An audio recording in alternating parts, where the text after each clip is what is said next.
Hello and welcome to Not Gambling Advice, the baseball betting show on the Just Baseball Network. It is Wednesday, August 30th, and I'm going to try my best to deliver some MLB winners. The reason I'm shaking my head is you all know. I've been a dumpster. I've been an enormous trash bag filled with spilled milk. Like not just the paper shreddings that you throw away, like the gross food that's been sitting in a dumpster for 2 years. And when you walk by that dumpster, it smells rancid. I'm now officially in the red on this show. Officially, right? Down 2 units.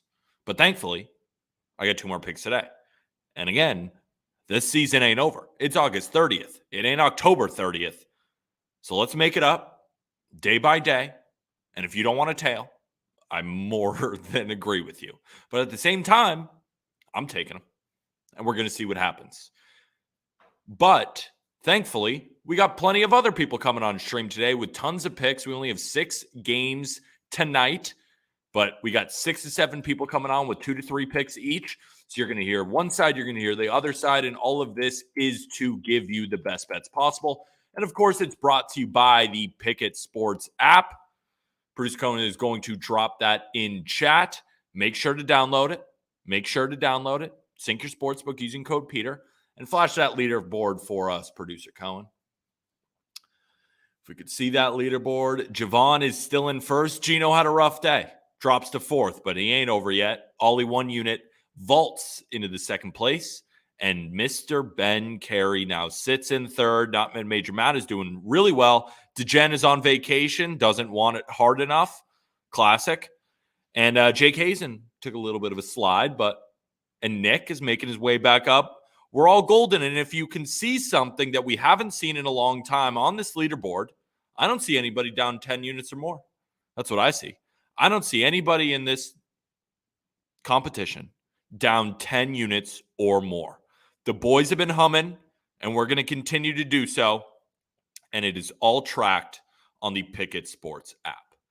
So no prize picks entry for you today, but I do have 2 game picks that I'm really, really excited about. 2 totals. We're not picking winners. We just want runs or we want no runs. And I will explain. And then on the back half, I got you for some home run picks. And then, of course, we'll get to all the different people. Bruce Cohen is now 2-4, but up units W. Bruce Cohen, can you address the people, please? Tell them about your win. You know, really big win by the Yanks there yesterday. They really needed that for the team morale. 27 championships. 27 championships total. So wait, actually really quick, this is a true story. I was at the Mets game yesterday. A Yankee fan comes in and he's wearing a Yankee jersey. Like everyone's like, oh, sick, fuck you. The first thing he says is 27. I would shit my pants. I was like, that's hilarious. Classic. That's it, though. That's what's wrong with America. Yeah, and that's probably why I hit my bet because you had good vibes from Joe from Staten Island. Yeah, I was like, you suck. But it was kind of hilarious. But if you didn't know, the Yankees have won 27 championships. But the 28th, I don't know when it's coming next because Harrison Bader's now on waivers. But we're not going to talk about that. We're going to talk about picks. All right? Let's start. Oh, yeah. Might as well recap the shitstorm that was yesterday. Totally forgot about that. Yeah. I mean, just another big pile of dog shit. We did hit one. Cole Reagan's. Well, I want to watch the winner first because I just want to watch Cole Reagan's highlights, honestly. Yeah, because this was a masterclass from left-handed pitcher Cole Reagan's of the Kansas City Royals. He's got a classic windup. If you were watching the broadcast yesterday, they're comparing it kind of to Cole Hamels. It's over the top, and he's just pumping 100-mile-an-hour fastballs, right? So there was no scoring from the Royals. And then this was the only run that was scored in the entire first 5 innings because Cole Reagan's put on another masterclass. He's getting into must-tail territory, even though the reason why we really took him was because the Pirates stink out loud against lefties. Cole Reagan's gets removed. They put in their bullpen. And who do you think won? The Pittsburgh Pirates. Let's talk about my other shit ones. And before we even get to the fucking almost no-hitter, this was bad. Also, Jazz, what are we doing here? Anyone see that error from Jazz? I mean, Sandy, The stat line obviously looked way worse than what Sandy actually gave us. It's funny, if I just nutted up and took Marlins first 5, it would have hit. And that was the reason I really took this bet. But I did say yesterday, I do believe in the Marlins bullpen. They decided to be like, why, Peter? Why would you do that? Why in the fuck would you do that? I didn't expect George Soriano to come in. But at the end of the day, who cares? It was over anyway. I mean, this was just a literal clinic by the Rays after Sandy got called out of the game. And at least we got our lefty and Jesus Sanchez. Nice. Game over, 11-2. Not even close. Yeah, I would have won the first 5 if I just held Sandy. That was like the reason. Whatever.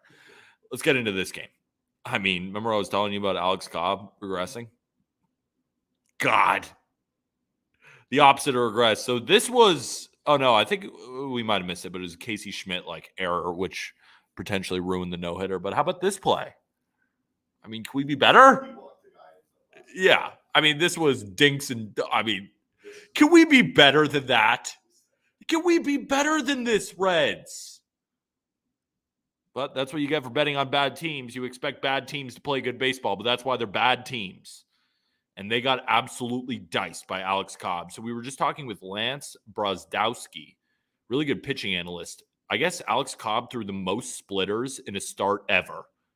And the Reds just had no idea. But it was the no-hitter was broken up in the bottom of the 9th. And Alex Cobb, I mean, what an unbelievable performance. 131 pitches for the 35-year-old right-hander. Hello, Peter and Cohen. Hello. Walker putting on a hitting clinic right now. Bryce Miller currently getting shelled, and I love it. Some slight, we got our Mariners futures. We got to chill on the Mariners slander. We got to chill on the Mariners slander. But 1-2, crap. Let's try and go 2-0 today. We're going to head to Colorado at 8:40 p.m. Eastern. Now, it's a big total. Darius Vines versus Kyle Freeland. I kept going back and forth on this one, but I ain't overthinking it. It's one of those bets that if it doesn't hit, I didn't overthink it. I thought the total was so high, right? 3-1 yesterday. Of course, it goes under. Of course, it goes under the day after we bet the under and it ends 14-4. Of course it does. And I thought maybe I should go with the Rockies, right? Rockies seem like a pretty good sprinkle, right? We got a rookie making his debut. Did the Rockies get swept? But then I looked deeper into it, and I thought to myself, this is at 13.5 for a reason. This game is going to end 15-16. Vines, the pitcher for the Braves today, you probably haven't heard of him, and for good reason, because he is a rookie making his debut in a very hitter-friendly environment. But he's been doing pretty well. In the minor leagues, at least this season, he has a 2.79 ERA in 43 innings. 28 of those innings came at AAA, pitched to a 2.86 ERA over 28 innings, but only 25 strikeouts. Doesn't have swing and miss stuff. He's a fastball changeup guy, really a 2-pitch guy who will mix in a slider when he needs to. Like I said, if you don't have swing and miss stuff and you're a rookie making your debut against the Rockies, who I know kind of suck, but they do a couple of things very well. Get them at home against a righty. We saw them hit Bryce Elder, but they got pieced up by Charlie Morton. It's because this team is terrible against curveballs. I think they bounced back today. They have the 11th highest OPS at home, right? Because looking at WRC Plus, this team is not going to rate high in WRC Plus because WRC Plus is park adjusted, and Coors Field is very easy to hit at. But what we do know is that when you get the Rockies at home, they can hit 11th in OPS since July 1, 9th highest since August 1st. They also weirdly hit the piss out of the ball. They have the highest hard hit rate against righties in the month of August. Higher than the Braves, higher than the Rangers, higher than the Dodgers, higher than the Astros. Orioles, name your pick. The Rockies ranked number 1 in hard hit rate. Another wrinkle to this. I would be kind of surprised to see the Braves' best bullpen arms today. They're going to face the Dodgers on Thursday for a big-time series, so I assume they're going to want to keep their best arms fresh. So I think we'll probably see like Brad Hand, Michael Tonkin, Colin McHugh, like guys who they just throw in big leads, or they're going to want to save Minter and Iglesias and all these kind of guys for that big series against the Dodgers because they have a look ahead and they face them on Thursday, right? They don't get a day off to adjust. we might be taking the Dodgers tomorrow. I want to take the Rockies, right? It kind of lines up. Rookie on the road, bad bullpen arms. But we all know how that story ends. I take the Rockies. It sounds smart, and the Braves win 85-4. They scored 3 runs yesterday, and now they get Kyle Freeland, who they've already destroyed. This Braves team has a 146 WRC plus against lefties since July 1st that ranks second, and a 153 WRC plus since August 1st, which ranks fourth. Listen to this. Through 97 plate appearances against the Braves' current roster, Kyle Freeland's opponent batting average is .345. Freddie Freeman is hitting like .340. The xWOBA is .399. Elite. xSlug, .567. Elite. Those are absurdly good quality of contact numbers. And remember how I keep trying to pitch you guys on how, I kind of think the Rockies bullpen is good. No, it ain't. I'm just wrong. How many times have they burned us thinking they have upside? I don't believe in any of them against the Braves. The total is extremely high. It's at 13.5, which you rarely see even at Coors Field. However, stinker on offense yesterday. Braves destroy lefties, have destroyed Freeland, and we got the Rockies, who are kind of due for an offensive outburst at Coors against a rookie on the road with 2 pitches. Temperatures are also supposed to be beautiful. 90 degrees by game time. I think this is one of those 9-6 games, 10-8, like just so many runs. Give me over 13.5. I think the real true line of this game, honestly, should be 14.5. I really do. This is going to be a onslaught of runs. Let's talk about a game that will not be. We're going to go to Los Angeles for the Arizona Diamondbacks taking on the Dodgers at 10:10 p.m. Eastern. The pitching matchup is Brandon Pfaadt versus Ryan Pepiot. After the first 2 games went over the total, I think this is a sneaky, sleepy game. The Dodgers offense has exploded for 16 runs in the first 2 games, and now they get a rookie in Brandon Pfaadt. I have bet on Pfaadt many times because I believe in the changes that he's made since his rough stint to start. He's increased his sweeper usage. We've talked about this before, which is getting plenty of swing and miss, and he's locating his fastball much better. The last time we took Brandon Pfaadt was the first 5 under in Reds versus Diamondbacks. That day, actually, we went 4-1, and that was our loser. It wasn't because of Pfaadt. It was because of Hunter Green. Now, you could say, well, the Reds offense is much worse than the Dodgers, but at the same time, Brandon Pfaadt has looked much better. He's rocking a 3.03 ERA in August. He's posted 2 quality starts against the Reds and the Mariners back in July when he came up. He's also been pitching much better on the road, pitching to a 4.20 ERA compared to a 7.30 ERA at home. However, it's the Dodgers. I don't expect him to dominate the Dodgers.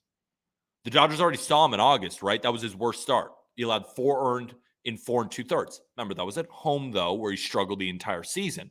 But that game ended 5-4, which would have gone over this total at 9.5. I don't need him to dominate. If he could just replicate that bad performance, I think we're in a good spot here. But I honestly think he turns around and has a better start today. So the Diamondbacks, they don't have a game tomorrow. So they're going to go to all their best arms because they haven't pitched this entire series. Unless the game is completely out of hand, then we probably lost this anyway. They can go to Kevin Ginkel, who's okay. Paul Sewald, who's great. Kyle Nelson, who's very good. And Joe Mantiply, who's an all-star last year. He's still a pretty good arm. That's when the Diamondbacks bullpen is good. When sometimes I bet on the Diamondbacks bullpen on or against, it's very important to know who's fresh. Because like Scott McGuff has been bad. Bryce Jarvis, Miguel Castro, Ryan Thompson, If they go to these 4, that's when they have a good bullpen. So you get all those guys, most likely because they haven't all pitched. And if the game is relatively close, there's not going to be a lot of run scoring for the Dodgers late in the game. But really a big reason why I'm on this under, while I think Pfaadt pitches fine, right? Because we have 9.5. This is going to be runs scored in this game. I'm a believer in this new Ryan Pepiot. He's always had amazing stuff, but just never had an idea where he was throwing it, especially last season, right? That's why he's been up and down with the Dodgers. But the Dodgers have not given up hope on this guy, which I think is very important here, right? The Dodgers are telling you they think Ryan Pepiot is due to start. And since he's been called up, because he needed to figure out the command in the minors, and he did, what did the Dodgers do? Call him up. What has he done in his first 2 starts? He's only allowed 1 walk. It's literally all I care about because the stuff is so good. But in those 2 starts, he's only allowed 2 earned runs, 11 strikeouts. Who'd he face? Guardians and the Marlins. The Diamondbacks, from a production standpoint, to the Guardians and Marlins since the deadline, not that much different. All 3 teams have a WRC plus against righties between 90 and 100, right? Guardians and Diamondbacks, both 97, Marlins at 90. Like, they're all below average offenses right now. So Pepiot is going to face a below average offense against righties. And the Dodgers, they have the best bullpen in baseball since the trade deadline. They can go to Victor Gonzalez. They can go to Brusdar Graterol. They can go to Alex Vesia. They can go to literally anybody they want. Now, if what I'm saying about the Braves applies to the Dodgers, right? Probably won't see Caleb Ferguson. Probably won't see Ryan Brazier. Okay? They have so many good arms back there. Like, that's why I'm not particularly worried. So when the Dodgers don't use their best arms, like the Braves, they have issues in the middle innings. Dodgers don't.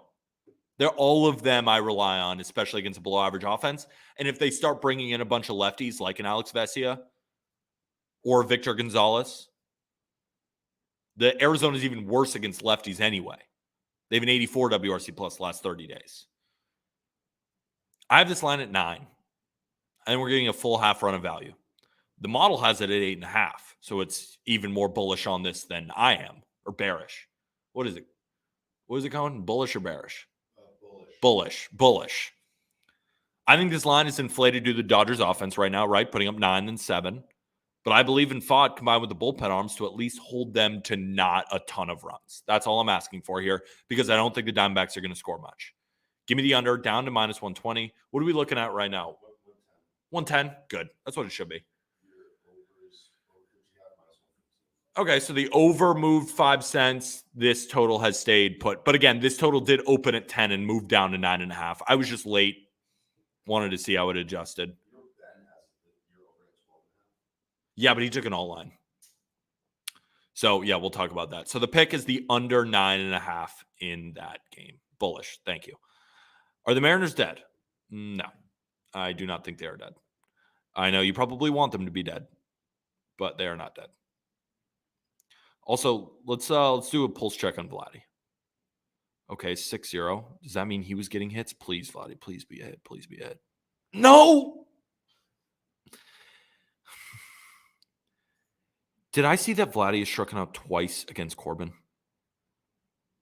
Or was one of those Machado? I mean, Vladdy, like, he's getting a hit every game, but it's like 1 hit a game. It's literally 1 hit a game.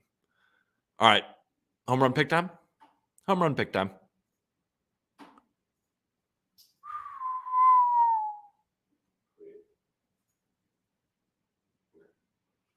Who did I pick yesterday? I picked Riley, right? I don't think he hit a home run. We might have to go back to him. Yeah, we might have to go back to him. Let's I mean, he's hitting a home run this series. He already did, and he's going to do it again. But Albies might be the guy tonight. Let's see. Ooh. Hunter Green. Now he's throwing a gem. Good to see. Nice job, Hunter Green. Piece of shit. 6 Braves players. Okay, I'm just going to BetMGM right now. 6 Braves players. Player props, batting props. Also, Kyle Freeland has a 4.5 earned run line. Home runs. Matt Olson plus 190, obviously. Cunha plus 260. Marcell Ozuna plus 195. Right. It's just the home run odds are so low. They're so low, producer Cohen. I know. It's going to be one of these guys. Who do I think? Yeah, I'm going to go with 2. I'm giving out 2. My first home run pick is Ozzie Albies at plus 310. I really like him today. Just got back from injury. He got his feet wet a little bit. He's going to hit a righty home run off of Kyle Freeland. And the reason I like him so much is he's definitely better against left-handed pitching. But I also really like Austin Riley today at plus 200. The odds suck, but I genuinely think he's going to hit a home run today. All right, ladies and gents, Jordan was plus 190. Did he hit a home run today? Also, what's going on in this Astros? I was thinking about betting the over in this game. And it's 6-0. I'm such a bot. Why didn't I bet it? Why didn't I bet it, ladies and gentlemen? Why didn't I bet it? First 5 over. Damn it. I am a bot.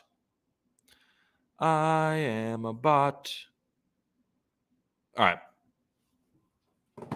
6-0 Stros. Yeah, I'm a bot. But thankfully, Cali Wager is not a bot. And we got him on the line. Oh. Same thing again. Basically, what I'll do, Cali Wager, I'll just tee you in and we'll keep doing the mic thing back and forth just because there's that feedback. But excited to have you back on. Damn good day yesterday. Let's hear what you got. Yeah, yesterday was a good day. Happy Wednesday. It's been a good week. 5-1 this week for clients. We took that loss at the Seattle game, but that was with the pitching change as well. And, hey, we live and die with it. So it happens. But we're on 2 games today. I'll piggyback right where you were. I'm taking the over with the Braves and Rockies game today. Think that 13's high, but I think there's a lot of good reasons for this. Starting pitching, obviously a big concern. You mentioned Freeland and his issues. One of the few guys that has had long-term, I guess, success, you could call it, at Coors Field. One of the few that's, been able to do that with any longevity. I think that, comes to a halt today, or at least a speed bump. I think the Braves put up a decent amount. We saw the Braves earlier this week at 7.5 team total, I think, on Monday. I wouldn't be surprised if they get there today again. You could see this one on both sides. The Braves have a big series coming up after this, and you figure they'll probably keep some of that bullpen intact and not want to use every one of their best guys with what's coming this weekend. Colorado, I think, has an off day tomorrow, so they should, be able to throw some more staff. But what does that mean? It's the Rockies bullpen, so that's Joe anybody basically at this point. But 13's high. I know it's moved up, I think, since then, but I still think this game gets over there. It's hot. Expect a lot from the offensive side from both these teams. Yeah, I noticed that you and Ben are on Ben took 12.5. He'll talk about it later too at minus 150. You're on 13 at minus, what is that, minus 135. I just took 13.5 because I think if it lands on 13 or 12, whatever. I mean, obviously not whenever I want to win, but at the same time, I think this either soars or it is a stinky under. But I think this game, I think the Braves could put up 10 by themselves. Agreed. Yeah. I mean, we've seen what the Braves have been doing lately, and, they're playing at a great ballpark for scoring. We've known what Coors Field can do to an offense and your numbers. So it wouldn't be a surprise to get it up over that 13. And for all we know, it could happen quick. How these teams can score in bunches and how those gaps have endless space. So you can get a couple balls in the gap and this thing can get wild in a hurry. Absolutely. Let's go to pick number 2. I'm going to ride the Dodgers again. And I don't love the pitching, but you know what? You're showing me what Arizona's putting out there. You're showing me what LA's been doing offensively. We talked about the over yesterday. That got there single-handedly from the Dodgers, which I was worried about. It was going to be 5-1 Dodgers, and instead it was 9-1. So it gets there. But again, it's hard for me to want to get in the way of this Dodgers offense. They're swinging it well, pretty much top to bottom, playing at home, playing well at home. And, this still is a division game. The Dodgers want to continue to move forward. And I think coming off a really nice start from Kershaw, they continue to roll. And I'm really going with the offense on this one. I looked at team total over, but I like the Dodgers to handle this on the run line. It's funny. I took the under 9.5 in this game. And the reason being is that I thought, well, if Fott at least gives you a quality start, I really like Pepiot. But at the same time, I will sit here and continue to bang the drum that I think Brandon Fott is a very good young pitcher. And at least the reason why I didn't go Dodgers is because I don't know if the Dodgers are going to throw their best bullpen arms late in games. But the way I thought about this game was this is a 5-3 type game. And Dodgers probably win. 5-3 works for me. I'll take that. Yeah. I'll take that any day. Yeah, Pepiot, good still, young. And on the other side, you make a good point. The numbers don't always recognize fast and pitching, decent, and a guy that's got a lot of work to do. But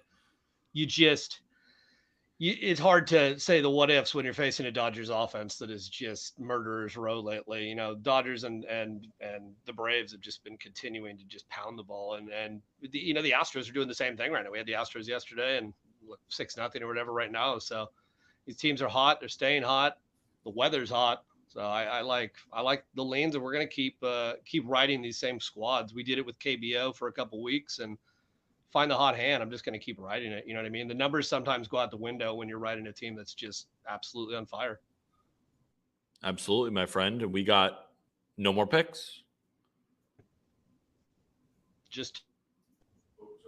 Go ahead. Yeah, just 2 picks today. I had a couple leans. Obviously, we had early plays this morning, so couldn't get on it. I leaned the first 5 under with the Giants. That looks good. Webb's throwing the ball well.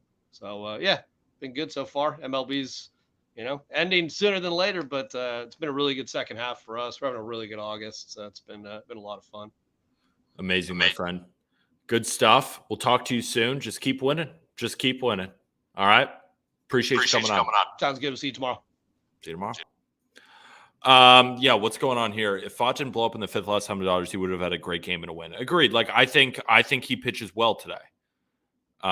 What happened in all of these games? I'm such a bot for not betting the first 5 over in the Astros game. And I was like, damn it, is Framber going to do it to me?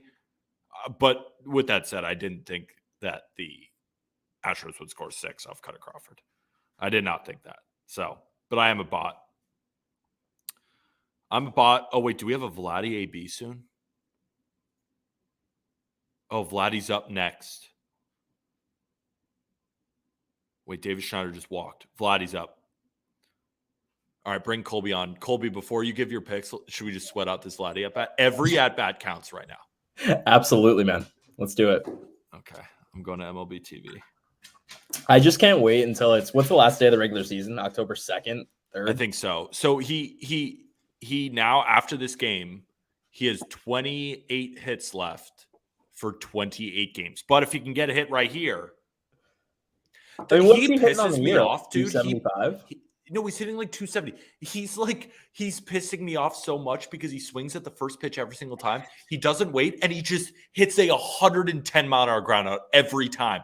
And it's like nice. It looks good on StatCast and on Baseball Savant, but it's right to the second baseman. He's just been such an issue. Don't tell me it's the first swing fly out. You're such a garbage man. If he doesn't get this, I'm ranking him below Luke Voigt when we do our first base rankings. Luke Voigt? Yeah. Yeah, I mean, he hits more home runs. Does Vlad even hit home runs anymore? No. Something. No. Mookie has double the home runs in half the size. I mean, Mike Petriello wrote such an interesting article about, I don't know if you read it, Pete, and he was breaking down. Oh, yeah, I read it. I almost posted it, and I was like, they're literally writing articles about how unlucky he is. Well, I thought the interesting thing was it might be luck, but there is a certain element where he's getting 20 less feet on pulled fly balls this year than in years past. There's something with the way he's hitting the ball this year that is completely different than he has in years past, and that's definitely a contributing factor. I don't know.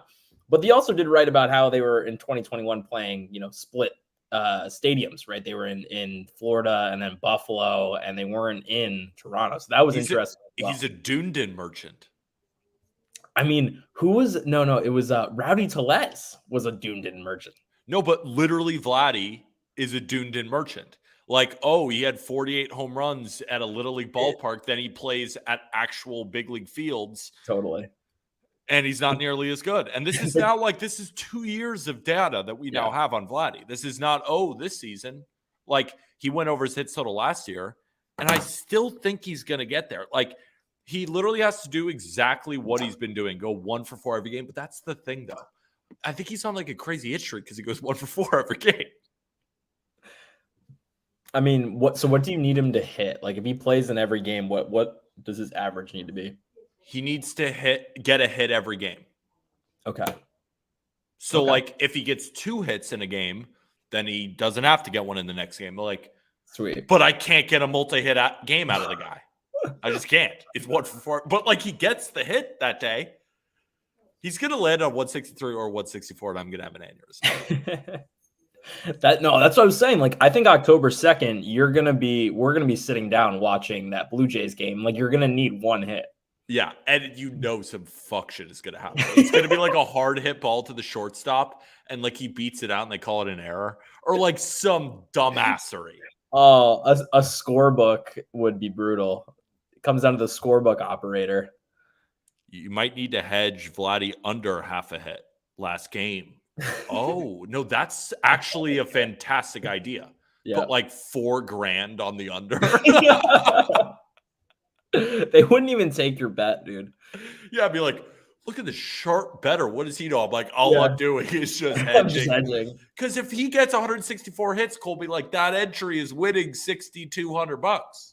Yeah, unreal. But that doesn't matter. Trey Turner. I have an entry with Trey Turner and Seager over home run or more than home runs. And I thought that Turner entry was in the water, like 19.5. That's all he needed. That line for some people went up to like 21.5, 22 at one point after WBC. I got at 19.5. Some people have the Kershaw.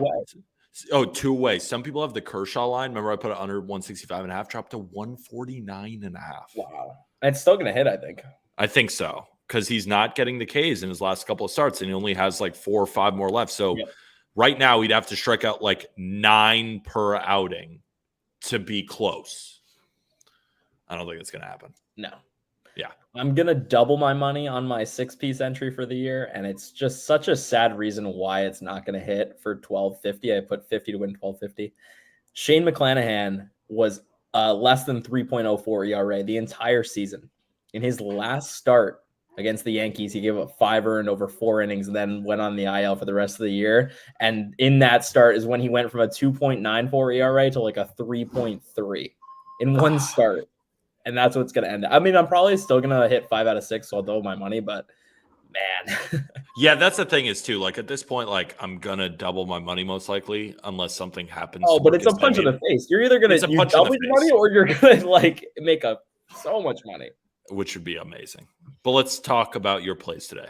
Yeah, I only got 2 and they're just in the same game. Good. Let's talk about them. Yeah, it should be quick. Let's just talk Yankees because I've been betting them every time they face a lefty, and not every time they face a lefty. I didn't bet them yesterday when they faced Skubal, and Skubal pitched really well. Actually, I mean, he gave up 3 runs over 6 innings, but 9 Ks. Like he diced the Yankees for sure. But you know, you're facing Joey Wentz, who has an ERA over 6, and even the minor leagues was getting kind of blown up. But this Yankees team has statistically been the best hitting team against lefties in baseball in the second half, and over the last 30 days they have a WOBA over 400 against lefties and xWOBA over 360, like far and away the best of any team against lefties as of late. So I pulled up what they've done against lefties recently, though, like individually. So Patrick Corbin, 3 runs, 6 innings. Mackenzie Gore, 6 runs over 4 innings pitched. Max Fried was the only one that really pitched well, 2 runs over 6 inning pitch, only 2 Ks though. Jesus Luzardo had 7 runs over 3 1/3, and then McClanahan, 5 runs over 4 innings pitched. So I think Joey Wentz, I think they'll be able to get to him. But the other reason I really like these plays, Pete, is I think the Yankees are going to score here. Their team total is towards the over 4.5. So I think that they're going to score at least 5 or 6 runs in this game. But I almost was tempted to take the Tigers under team total here because I think Garrett Cole is going to really shut them down. But this is a really rusted Yankees bullpen. They have not had to use their bullpen in the last 2 games. So I think that they can really throw whatever they need to at the Tigers in this one and almost give Garrett Cole a little bit of a rest if he's through 6 pretty easy. So I like the value on -2.5 and +135. Why not throw a little lotto ticket out there? So Brendan White is probably going to open for Joey Wentz. You don't really care, though, because they will see Joey Wentz. Exactly. It's not like I'm betting the first 5, right? Yeah. So that's fine. I don't even know who. Do you know anything on Brendan White? Not really. I know he's like a stock righty. Okay. He's like creative player righty. Yeah, it's just 24 years like old, 5'11". He's a reliever, 4.03 ERA on the year. Yeah, pretty standard ground ball pitcher. Yeah. I don't know. We'll see. Maybe literally. That's why I said he's a stock righty. Like he's Yeah. not. He's just a pitcher. But yeah, I just like this Yankees team against lefties, but I also just don't think that the Tigers are going to score much tonight. So fair enough. Good stuff. I mean, just keep it simple, stupid. Tricky board today. A little bit of a tricky board. Remember what I was talking to you about the Red Sox Astros team total or the first 5, and I didn't take it in 6-0. You didn't take it? Oh, I thought you did. Nope. Yeah, I thought Framber would actually. The more I looked into it, I was like, well, the Red Sox. I don't think they're going to hit Framber. Like, do they really get like that much? And they literally did. So it's like I did think Framber was going to shove, and he's shoving. It's just they happen to get 6 runs, so it's like I'm okay with it. But it's just like I need all the wins I can get, and the fact that was going to be my third play and I didn't take it is it's unfortunate. It's unfortunate. Yeah, let's throw a win in that win column, even though we didn't bet it. Yeah, Purdy's going. Can you give me a unit? Just a hypothetical unit. Yeah, thank you. All right, Colby. Appreciate you. My friend. Appreciate it. Hey, can we flash that leaderboard? Let's flash the leaderboard. Hey. I just really want to get above 0, man. Like, I just want to get green. We're so close. We're so close. We're so close. So go Yanks tonight. Let's get it. Go Yanks tonight. I like that sentence coming out of your mouth. Yeah. Yep.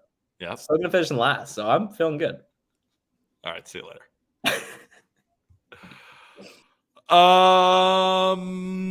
Ben at a Teoscar Nuke 3-3. Mariners. Who said they were dead?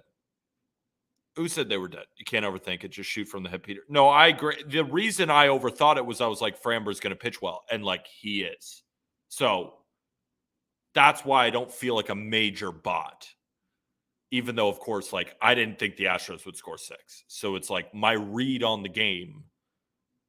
You know what I'm saying? I don't know. I suck. I don't know. I'm just trying to. I just want to win a bet so bad. Is Vines going to throw a no-hitter today? Will Ollie ever come back? That's what we're waiting on. We got Ollie today, though, right? No. Who do we got next? Mid-major. What's he dilly-dallying about? Well, we're ahead of schedule, aren't we? A little 3 minutes ahead of schedule. Jeez, the Red Sox are a dumpster. Red Sox are a dumpster. Ben's next. Go Yankees. Give me Detroit. Yeah.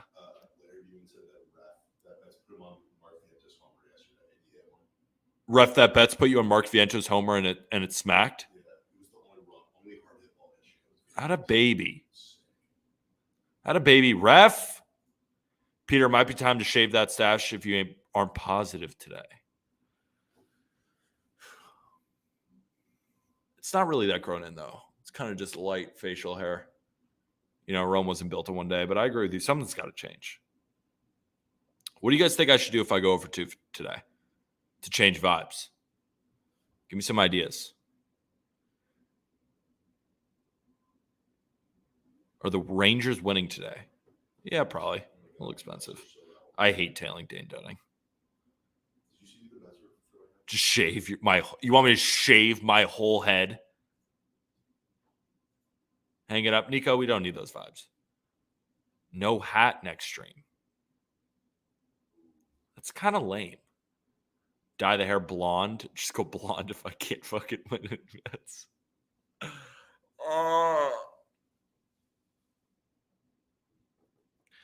Do you think that'll help? Bleaching my head? Here, get on camera. You coming on with no hat is like when PFT comes on to the show with no sunglasses. It's just like, whoa. What the fuck was that? For some reason, I always like wearing a hat because I wear these headphones and I just don't want my hair in the headphones. I don't know why I do it. I could so easily do it, but I just like always throw on a hat. I mean, you look good in a hat. Hey, thanks, man. Yeah, of course. Hey, that was nice. Yeah, I'm out. I need it, honestly, right now. Wear a helmet.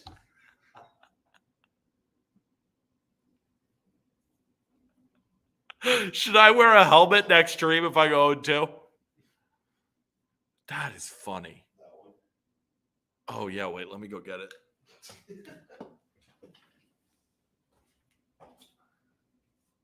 Come on before you wait yet.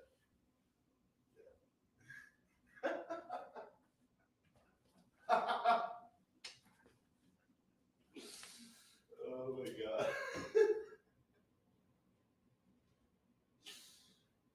Clip that. I can't see anything. This is sick, though. Can you even hear me? You can hear me? This is the 0-2 hat for tomorrow. This is what I'm gonna wear next stream if I go 0-2. And I have to suffer in this thing because it's so hot and I can barely see anything. Ugh. All right, I'll wear that if I go 0-2.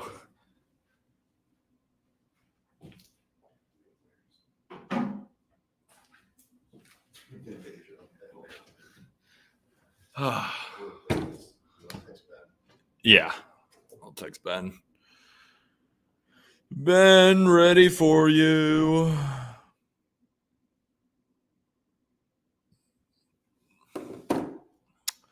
Also, you guys want to know how I think I'm going to create my NFL Prize Picks entry? 7-0 Oscars. You guys want to know? You want to have a little talk, just you and I? I like it because there's like nobody here today. Well, that's disrespectful, you guys. Thank you, everybody, for tuning in. But normally, you know, we have 100, 150 people. Not right now. We got low turnout, but that's why I want to talk to you about this, because it's just the OGs. It's all the people who tune in every day. And the reason I want to Prize Picks tattoo, if you full fade. No, thank you. It's the OGs in here. Listen to this and tell me if I'm crazy, but I don't think I am. I think this is a good kind of format. So when you think of NFL and you think of these season-long Prize Picks entries, everybody wants overs, right? Over passing yards. I think this guy's a really good year. I think this quarterback's going to be awesome. I think this wide receiver is going to be great. Running back, whatever. What's the most common thing in football? Injuries. But it's not just blindly taking unders. What position, skill position-wise, gets injured the most? Running backs. But go beyond that. What is the position that would take yards away from a running back? Committee, right? There's multiple running backs in that backfield. A bad O-line. And on a bad team, so they're going to be throwing late in the games. So I'm thinking I might take a lot of these running backs, while they might be good, but have bad O-lines, are on a bad team, so the quarterback's going to be throwing. There's potential they can get hurt because they are a running back and they have a bad O-line. And then on top of it, if they don't perform well, they're in a committee, right? So why get cute taking this guy over yards, this guy over touchdowns, when we target these running backs that there's so many ways that they can go under? Look at our MLB season-long entry. What's the one leg we're sweating out? An over.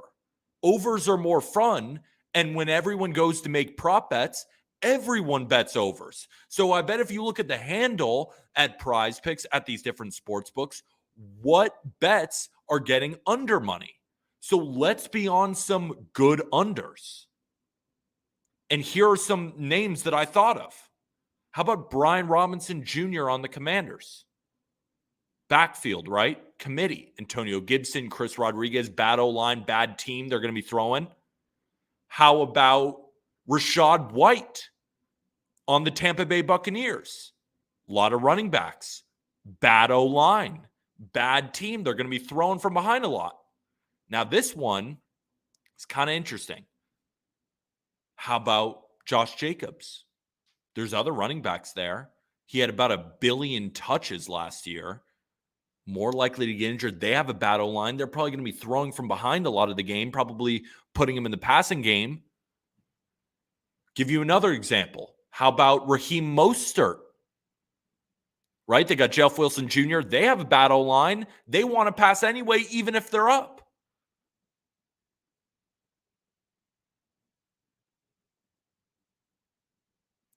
So those are just a couple that came to my mind. You know who else came to my mind? Derrick Henry. Now, I don't know if I have the stones because that's a bad man in Tennessee. Bad O-line. The thing is, they're just going to force feed him. They're just going to force feed him. But who else am I forgetting? Who's like a running back who shares a committee with a bad offensive line and is on a bad team? Because those were the names that I was thinking of the most.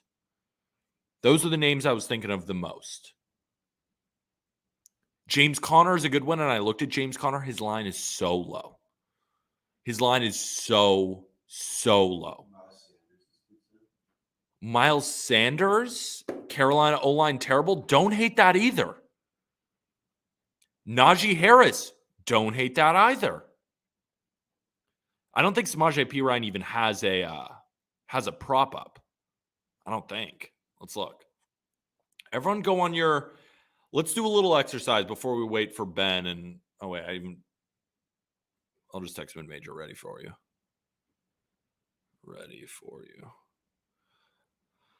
Let's go on Prize Picks. Remember, if you don't have Prize Picks yet, use code JustBaseball. Just use it. Okay. Derrick Henry, like Jacobs is at 1,075. I want to fade that. So him, let me just create a physical slip. So Jacobs under yards. Because I was just going through these. Like, so many good things have to happen for these guys all to go over. Like Travis Etienne. Jacksonville's a terrible offensive line. They're going to be throwing a lot. Thing is, I really like him. So that one's tougher. James Conner, 725. Like, fuck it. Why wouldn't we add him? Brian Robinson Jr. Rashad White. Raheem Mostert. Oh, Perine does. Oh, wait. So he should be on that list. And then we just got to pick which ones we think are the actual best bets.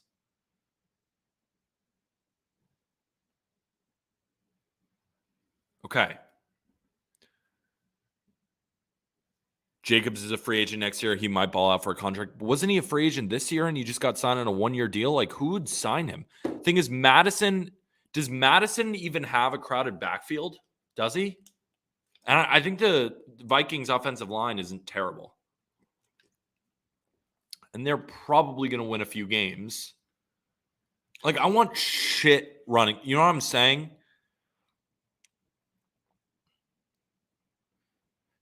Samaje Perine is not a bad idea. But the thing is, like, if Javonte Williams, he might just be the running back.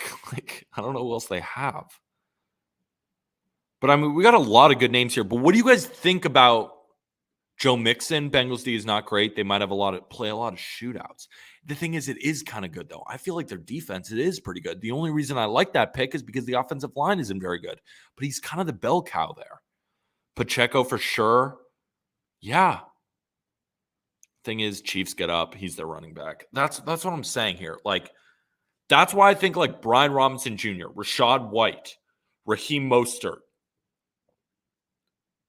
James Conner. Who else did I select? Josh Jacobs. Yeah, people forget the offensive line is horrible. That's what I was saying. Let's talk with mid-major, Matt, and I'm telling him my new plan before we get into his picks. Mid-major. Talk to me, buddy. NFL season-long Prize Picks entry. Here's my thought. I've had an awakening. Okay. Because I was looking at my MLB season-long entry, and I was like, these unders are just great. Like, why would you play an over, Peter? It's so fucking stressful. That's what I'm saying. Injury. So the only over that I took was Marcus Semien over, which is actually just cash. And Vladdy didn't get hurt. He just goes 1 for 4 every game. Again, overs. So much has to go right for you to hit an over. Yes, exactly. So little has to go right for you to hit an under. 2 injuries knocked out Aaron Judge and Yordan Alvarez, which locked those Prize Picks unders for you and Krabs, which are fantastic.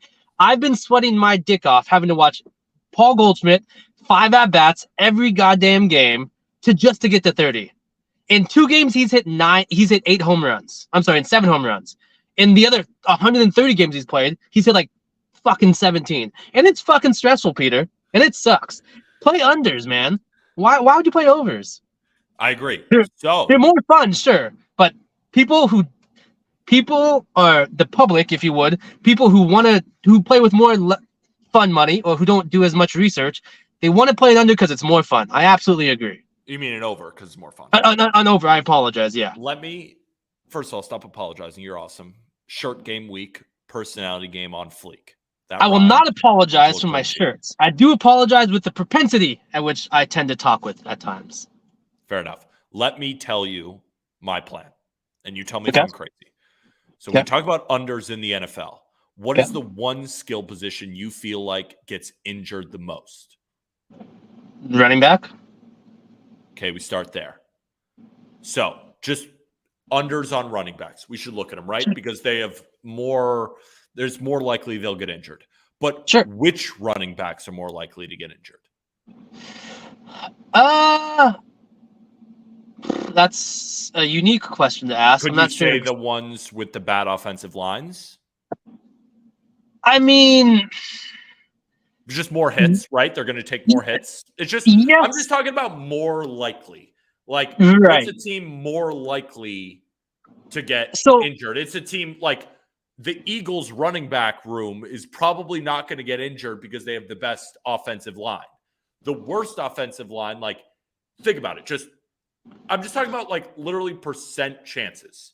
A team with a good offensive line or a bad offensive line?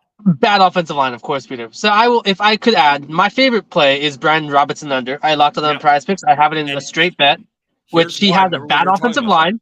Yep. We already know that. Yep. But at the same time, I've talked about it's more than just that. He cannot pass block, so he's not going to see the field much. But he also has a limited skill set. He cannot catch the ball, so he's not a third down back. So he's very limited in the skill set. So I want more than just a bad offensive line, for me at least. Agreed. And then we go a step further. Who else is in a committee? And then on top of it, not only a committee, but then when the team is losing, are they going to be passing? Yes. So that's going to take yards away. So what I'm looking at, what we were just talking about is running backs on bad teams with bad offensive lines. And like, there's like 8 of them. So then we choose our favorites based on like you're talking about with Brian Robinson. Like Brian Robinson is a perfect example. But how about another good example? Rachaad White with the Buccaneers. Bad offensive line. He's not that talented. Right. They're going to be down a lot. Are they going to run the football? No. So he's one that I thought of. What about Raheem Mostert? He's an injury-prone guy. Dolphins' offensive line isn't good. Even when they're down, they're like when they're up, it's just a passing first offense. Sure. Thinking about Samaje Perine with the Broncos. Thinking about James Conner with the Cardinals. Thinking about Josh Jacobs with the Raiders. Like, that's all I'm saying. Like, this just idea and then finding the 5 running backs who fit all the criteria and then why Brian Robinson is a perfect one. Bad pass blocker. There's more context to it. So, again, not taking 9 running backs at a slip, but finding those running backs, picking the 5 or 6 favorites. But I think your point is absolutely it's perfect. I think the example you're making is to a T how my thought process thinks along the same lines. But I would also say that carries over to every other sport and every other position. For example, Daniel Bard under saves. Of course, we know he had his issues, which we hope he's okay mentally. But Krabs made a great point, and just everyone in general. What was the Rockies' win total at? 65 to start the year? Below 70. So he has to save essentially half of their games. Half of the games they're going to win, he's going to save. Yeah. The math of that happening was just not going to happen. Yeah. So that was a great play. So I think the point that you're making, it doesn't just translate to running backs, but more so just unders in general. Literally. That's like find the position that's the most volatile and has the most chance of not getting to it, and then pick your favorites. Like the only reason I was scared off, I thought that category was kind of gimmicky. That was Absolutely the only reason I stayed off. And now I've learned I was so wrong there. Dude. I was so wrong. I wear that like right here. I was wrong. Do you recall? I have a very odd memory. There was a space last year. We had We're had going to do another one of those spaces. We need to do it on Twitter. We got to do our classic Twitter space. Of course, throwback. But it was a pretty shit slate, and we had not a shit slate. We had a pretty shitty run for like a week, and we didn't hit shit. And Peter Apple, the host, was like, guys, we fucking suck. I'm not going to take any overs, and I'm not going to take anything that has an even line because I don't want it to push. I'm only playing unders. Feed me your best goddamn under. Verbatim, that's what you said. And it went like 5 of 6, just because you were so pissed off and you took like the first 5 unders you heard. But that's a perfect example of, first off, saying less than is lame, more so than more than. I'm pretty sure not half the population doesn't even know what the less than symbol means. But unders long-term season-wise are just the way to go. Yeah. It's less fun. It's less. You'll get Peter. You will get less. Is it less fun? I kind of love it.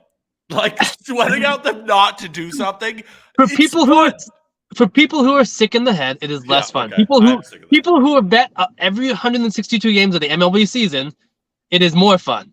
People who just refuse to bet, people who don't have that patience, it is less fun. Yes, Peter. I want to see Josh Jacobs led last year. Exactly. Running backs to lead the league in touches have only played 10 or more games the following season, first time last 7 years. That's a fantastic point, because without that, I didn't know that. So how many people are betting Josh Jacobs over just because he's on the Raiders with the Las Vegas tax and just because he led the league in rushing last year? How many people are considering that he did not get a contract, the one that he played for, that he's all this stuff? What's Larry Beeman saying? That also means you should like overs on receiving yards with the same logic, Peter. Bad teams, negative script, more opportunities. I agree. With bad receivers, yes. I'm sorry, with bad teams and the receivers, because they're playing in garbage time all the time. Exactly. You're right. But what if they don't stay healthy? Like there's that part of it. So it's yes, you can't factor in.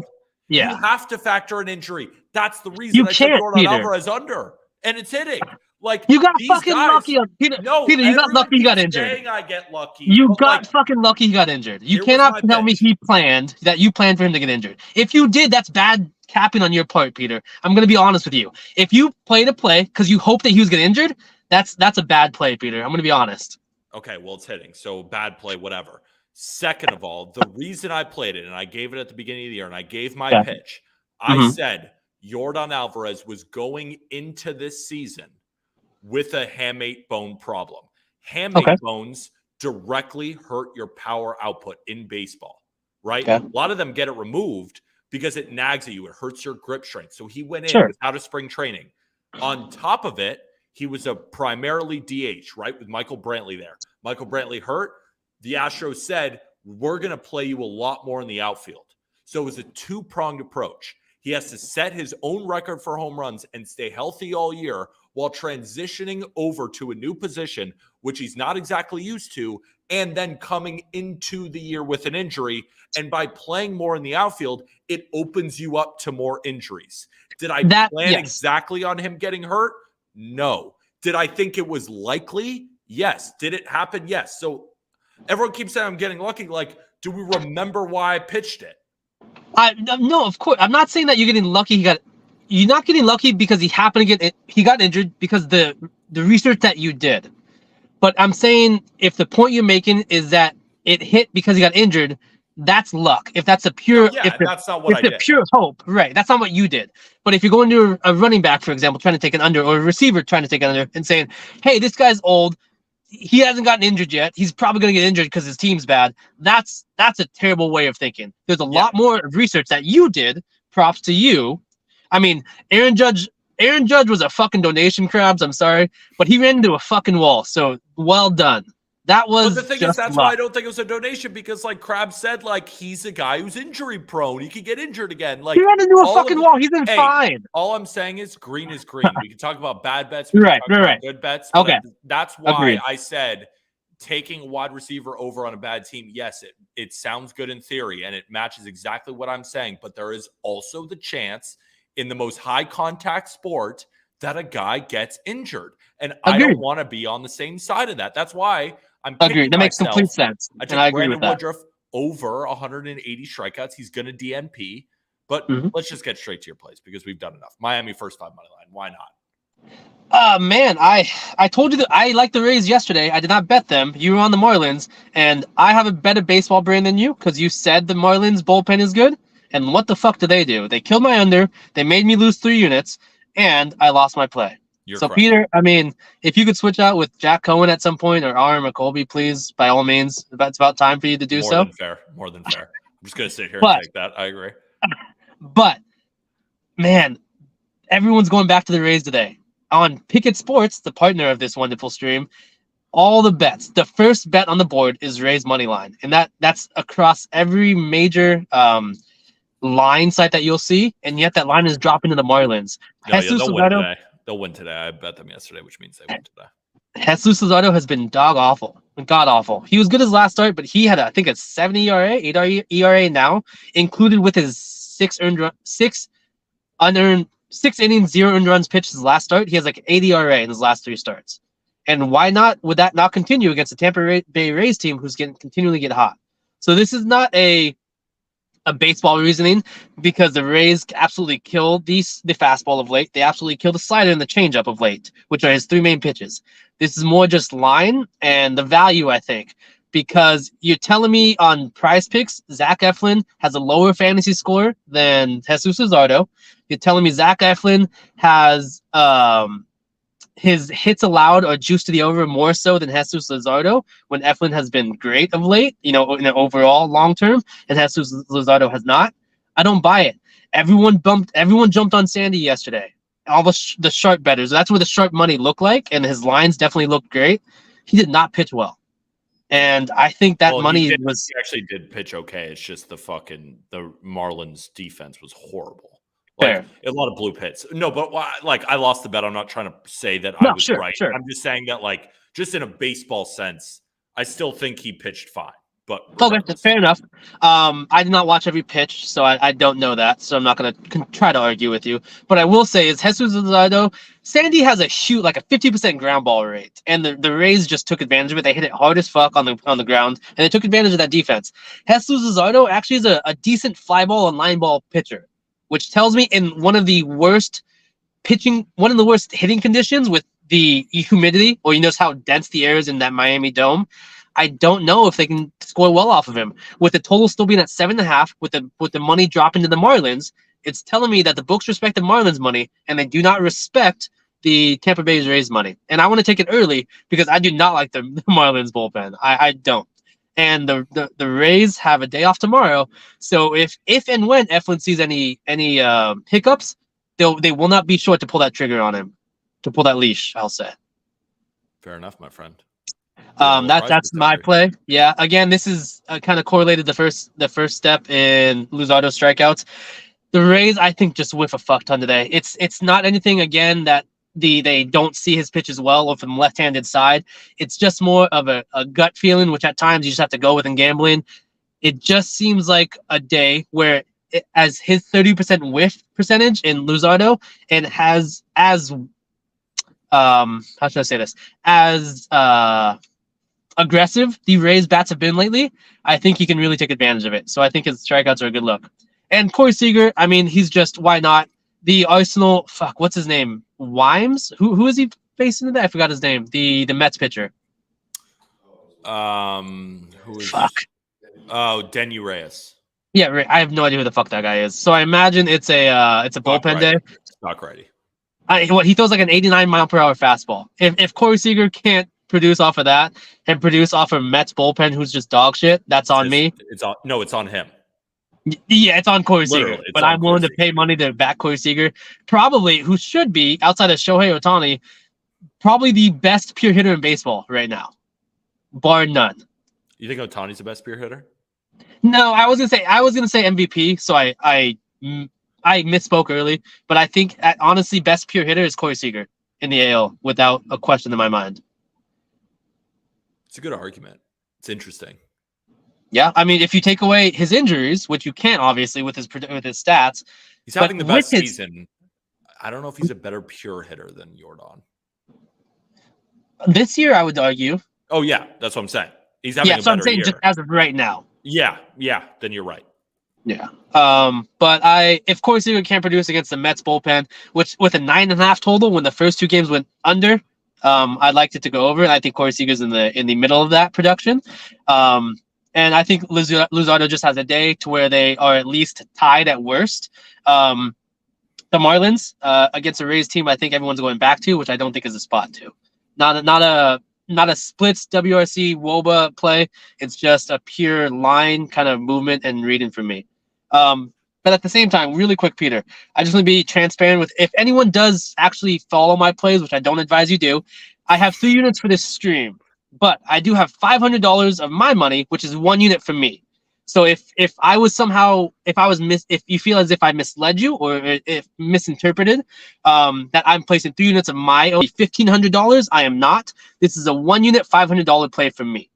So, but again, everything is correlated with your unit size. So some people this could be 2,000 units. Some people this could be half a unit play. I have shown my ticket with the amount of money I have on it, so it is very well known. If you feel like this is just a 1 unit play for yourself, by all means, if you want to tail, but this is just a 1 unit play for me, but a 3 unit play on stream. I just want to be transparent about that, Peter. You're a killer. We love you. All right, brother. Take it easy. Right. Oh, 1 second. Wait. Gino called me young yesterday. Thank you, Gino. I'm not a young man, but I appreciate you, old man. See you, brother. Later, mid-major. And it's a perfect time because we got Gino right here. Good kid. You got Called good him a genes, kid. brother. He's 30. You got good genes. You know he's 30. I think I gave out my first offer yesterday. Doesn't care. Gino doesn't care. I was like, Gino, you call him kid. You know he's 30. Oh no, I mean to me that's a kid still. So Okay. yeah, so I didn't mean to speak over you. I was mourning that I gave out my first offer yesterday. I gave up 4 units. Uncharacteristic. My first one in the whole show. Well, that just shows how good you are that you're still 5 units in the green, even though you went over yesterday. Oh my God. And worst day after a 4-game win streak. And if I had to learn something, guys, I always talk about my age, but I mean it. I shouldn't have dug so hard. I said to Pete all day, Yeah, I'm you're working capping way so too much. hard and not finding any value. I got crossing systems. I should have just taken that and come on and given out like 2 half units, but you live and you learn. Whatever one you're going to show first. I was going to say I'm on Miami too. So if that's helpful, I'm on Miami in the game. Oh, there it is. Look at that. I like him in the game. I had it a little less. I think it was only plus 100 in the first 5. And I just saw more value here. I love getting off of Tampa Bay when everyone gets back on them. Man, this Tampa Bay team's good. I do think people are a little too low on Miami. Right in this very short instance and too high on Tampa Bay. And Luzardo, I don't want to go down a rabbit hole again of my opinions of people, but I will say I like Luzardo. I think highly of him. I think he's a lot better than his ERA. I think he's a better pitcher than, is it pronounced Eflin? Eflin, thank you. But on paper, Eflin looks a little better right now. So that's why I think you're getting value here. You're getting the better pitcher at home. Not statistically better pitcher, but better pitcher in my opinion at home, and you're getting him plus money. And they're going to win today because I bet on the Marlins yesterday. It's perfect. They late. Too. There you go. Let's make some rules. I am not allowed to tell the entire people I only bet Detroit when they're dogs and then bet them favorite twice and they lose twice. I deserve it.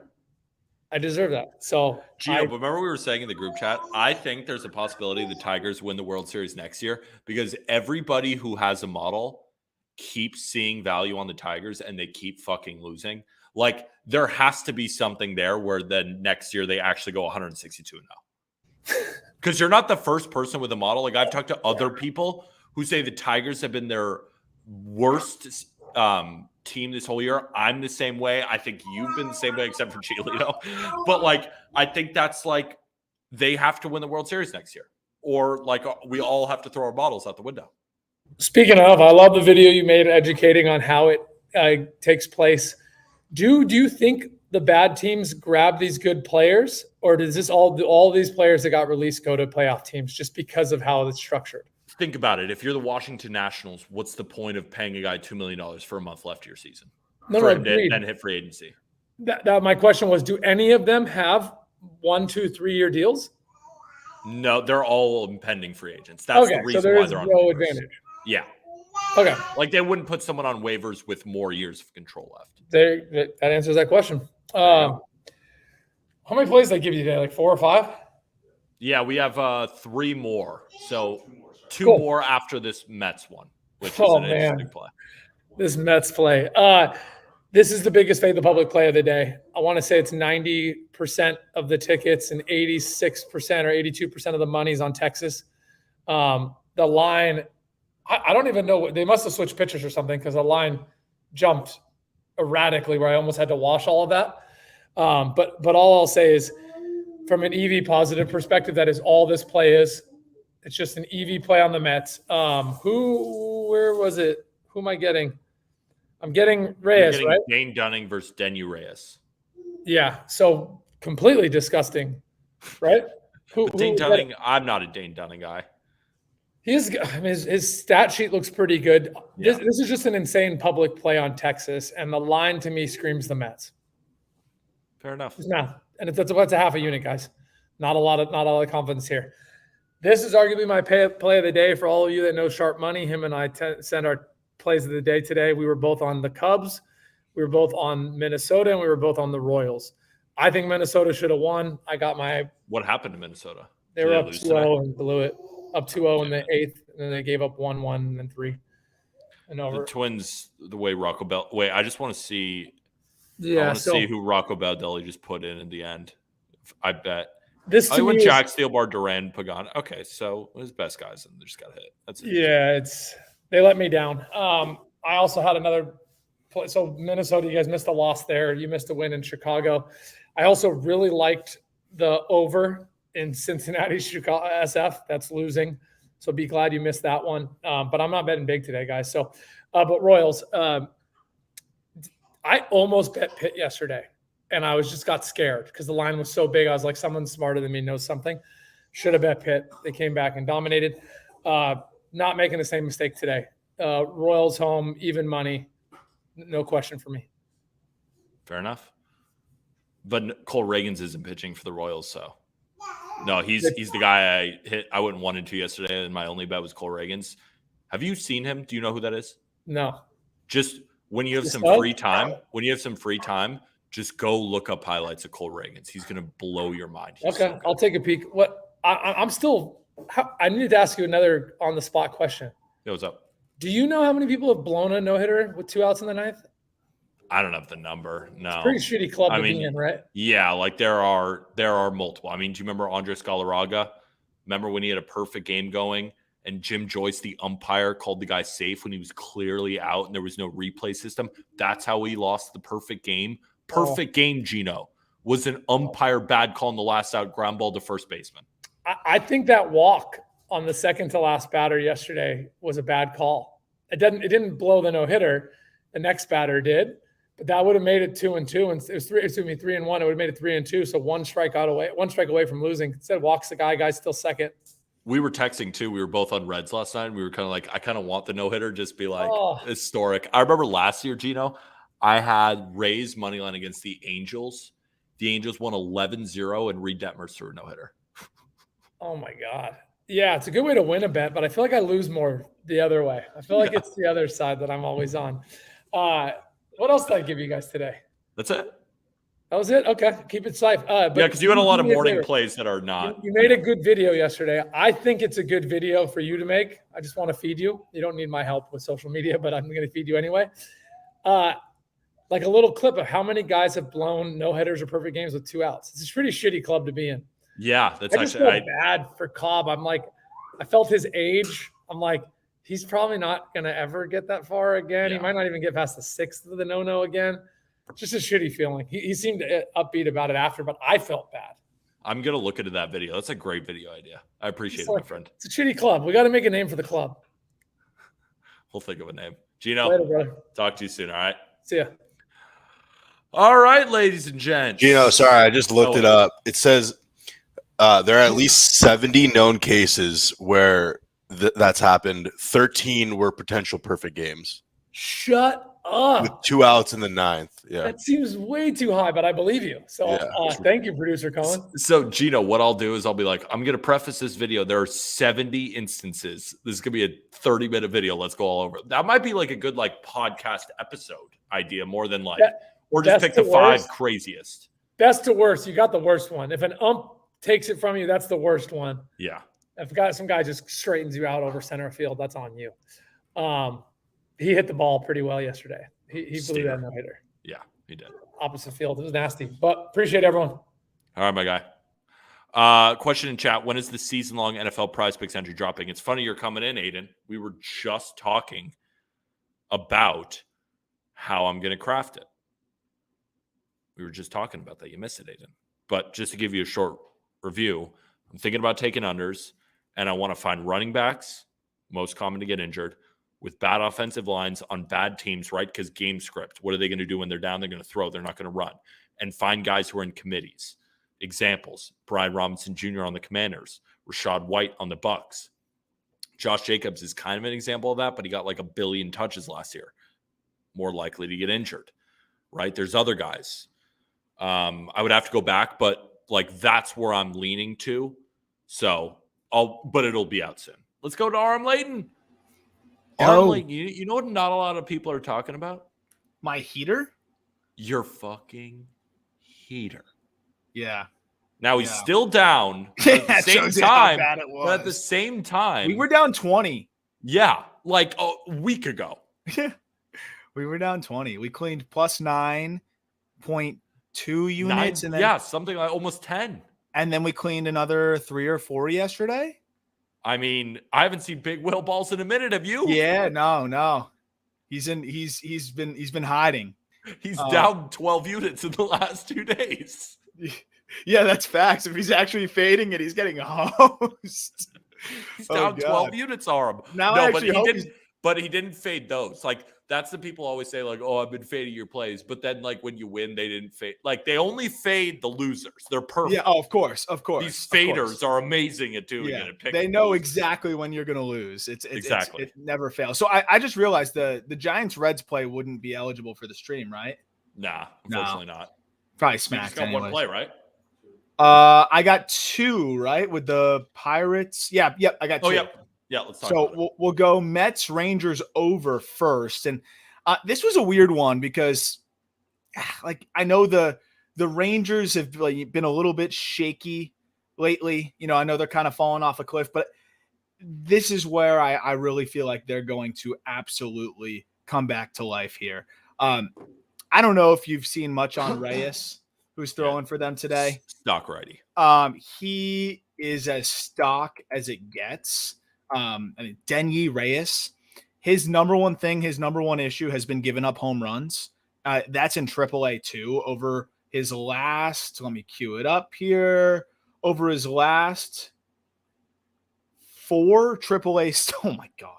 Over his last 4 AAA starts, 5, let's expand it to 5, sorry. His last 5 AAA starts, he's given up 10 home runs. 10. And Gino's on Mets money line. I thought about just betting the Rangers, but I didn't like Dane Dunning either. So from that lens, I'm like, okay, offense that hits bombs, that is stalled out a little bit, smells blood in the water with Denyi Reyes, who was giving up 10 home runs in AAA over his last 5 appearances. And then you have Dane Dunning on the other side, who just, I don't know, he's been coming down to earth a little bit. And I look at it like, you're telling me the Rangers can't get to Reyes? He probably goes short start, and then we'll see whatever the Mets roll out there. And then again, Dane Dunning, like, it's not like the Mets offense is atrocious. Like they can get to Dane Dunning, who's been struggling lately. So I loved this over. I probably would have taken it up to 10. I think there's going to be a lot of runs very early. I looked at the first 5, but the first 5 was telling because the first 5 was 5.5, and I was like, we'll just play the long game here. Because I think ultimately I'd rather just have 9.5 for the full 9, but 5.5 through the first 5 was kind of telling in itself. Fair enough. Let's keep it moving. What else we got? Pirates money line. You and Chino going head to head. Yeah, this is one where I kind of like what I've seen from Andre Jackson. I've always been interested in him, since his Dodgers days. And, obviously he has not reached the potential that a lot of people had hoped. But the last few starts from him have been decent, especially the last two, where he went 4 quality innings against the Twins and then 6 quality innings against the Cubs. I look on the other side, you have Angel Zerpa, who pitched 4 days ago. They've used him like either as an opener or a little 2-3 inning guy since he threw 4 days ago. I don't think they stretch him out very far. So you're telling me I'm getting a Royals bullpen game, but even if they stretch out Zerpa, I think Zerpa kind of stinks. I love the starting pitching advantage here. I think the Pirates have been swinging the bats a little bit better lately. And you could say, yeah, like the Pirates don't perform against lefties. Zerpa's not going deep. So I felt like this was almost priced as if Zerpa was the starter, and he's not a starter. So like I'm not worried about a left-handed pitcher here. And if it's going to go to the bullpens, Jackson's going to give you more length, even if Zerpa is lights out. And I like the Pirates bullpen more than the Royals at this point, given where the Royals are at in this season. So I was surprised to see this price the way it is with the Royals bullpen game. So I was all over the Pirates money line here. Fair enough. I got nothing against it. I would just say that the Pirates have kind of dominated the series, and the Royals just due for a win, but that's kind of the only reason why I'd be betting on the Royals. Like, I didn't really understand what Gino was saying. Could the Royals win as like a kind of contrarian, a little bit against the public play? Maybe, but I don't know like how much of the handles on Pirates Royals on a Wednesday. Yeah, that's what I'm saying. And I don't know how many people are like paying attention to the difference between Andre Jackson and Angel Zerpa. And like, I think there's a big difference. Like there really is. When you're at this point in the season and you're looking at rebuilding teams, there's a big difference between like righty, average big league righty or slightly below, and like quadruple A guy who's just the fall guy to get them through the rest of the season. And I think that's more of what you're going to see from the Royals in this one. So I think Pirates sweep, and I think there's a reason why they've been dominating this series. I saw a question that why not take the first 5? The reason is if you have a little bit of a blow up from Jackson, for whatever reason, more Royals bullpen arms. Well, and my thing is, what's the one thing the Pirates can't do? They can't hit lefties that great. So if Zerpa gives 3 strong or whatever, and it's 1-1, 2-2 through the first 5, I'm going to be pissed because I love 6-7 innings of Royals bullpen, which is probably what we're going to get here. So I feel like there's just multiple ways to win this: blitz Zerpa or take care of what's going to be a pretty long bullpen game. Great answer, my friend. Love it. All right. Thank you, everybody. All right, man. We'll talk to you soon. All right. Peace, bro. That was a good answer, Jay Claire. It's a good answer. Where the hell's Ben? He's not. Is he just? He hasn't responded. He's supposed to go to 5:10. So. Ben. I feel like what Ben did was he pretended that he could come on, knowing he can't, and then so he wants his play tracked. All right, this is Ben's play.